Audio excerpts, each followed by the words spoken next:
Welcome back to another video, and the first time a Cort guitar has been on the channel. Now, when these first came out, these Cort G300 Pros, I'd sort of seen them in videos and stuff like that and pegged it down as a similarly spec'd, you know, cheaper version of a Charvel, because you've got the Seymour Duncans, the roasted maple neck. But having recently had that DK24 in from Charvel, and now having this in, I'm realising that they are two very, very different guitars. So I'll go over all the spec now, and then we'll get into some sounds and sort of come back and talk a bit more about it. So spec wise, on the body, it is a basswood body, and then you have a maple top, and then you've got this sort of binding that's been left unfinished and then kind of lacquered over all the way around the top part. Contours just there. The shape wise, in photos and dead on, you can see it looks a little bit strange, but once you sort of put it in playing position, it feels absolutely the same. You don't notice it from this perspective. It's strange, like that. Looks a little bit sort of blobby, and then when you're playing it, it feels completely normal. But spec wise, like I said, you got the Cort proprietary style bridge, very similar to the Wilkinson one, and that is a floating bridge there as well. I would prefer a fixed bridge, but it is a stable system. It's worked absolutely fine. Single volume, single tone, and a 5-way switch with auto splits. Pickups wise, on the neck you have a Seymour Duncan SH2, and in the bridge it's a Seymour Duncan TB4. Now let's get onto the neck just there. Roasted maple, like I said. Glow in the dark side dots as well. And it is a compound radius, so you've got 12-inch radius at the top, and then going down to 16-inch radius here. Now, one of the big surprises with this guitar was the neck carve. Now, you would expect a Super Strat dual humbucker S-type guitar to have a much slimmer neck, because they normally do. I mean, the Charvel has a very Fender-like neck, which I liked, you know, slightly bigger than you'd expect, but modern C. This, if you were to ask me what's it most similar to, it's like a 50s Telecaster.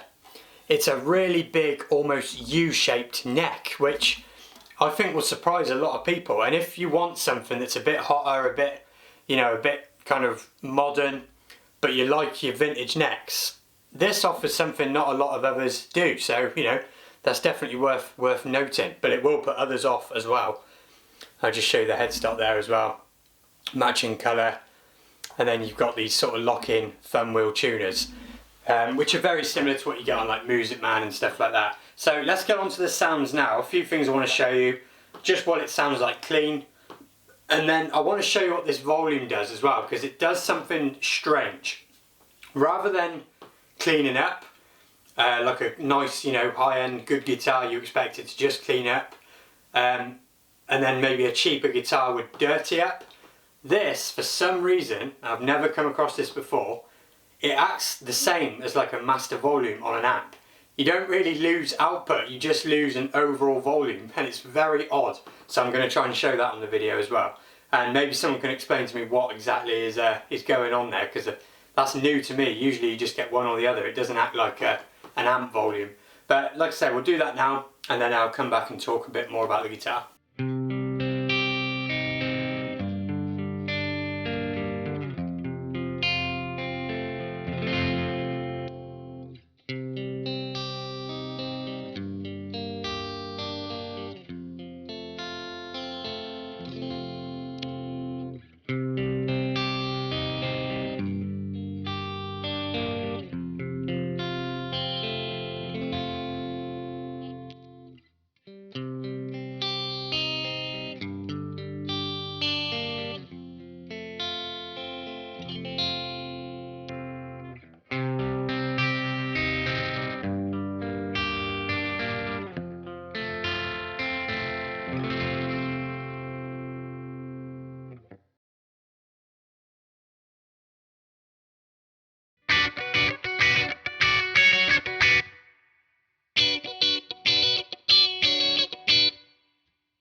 So there you go then, you've heard how it sounds sort of cleanish, and like, I'm not sure if that'll come across on YouTube as much as in real life, but that volume thing is a little bit weird. One of this guitar's weak points, I would say, especially if you want to use it live, is when you go from the humbucker to the auto split that I've shown you just in that clip just then, there is more of a noticeable drop in volume than say the Charvel or other guitars that have that kind of auto split feature. You're going to find issues there with matching volumes live with those settings. It does an authentic kind of funky, quacky single coil type sound, but the drop in volume, it's more noticeable than say Charvel or PRS or other guitars that have that auto split feature. But overall, the reason why I did Foo Fighters in the intro is because these pickups, they just scream that modern but still kind of classic rock vibe. They're not as hot as say the Charvel that we looked at a couple of weeks ago, and they just strike that nice balance between like more vintage and more modern output. So I have enjoyed using these pickups. Now just to end, just in case you didn't realise, with Cort Guitars, most of you that watch YouTube videos on guitars will probably know, but the Cort factory makes a hell of a lot of brands. I'm pretty sure they make most of the Ibanez kind of outside of the premiums.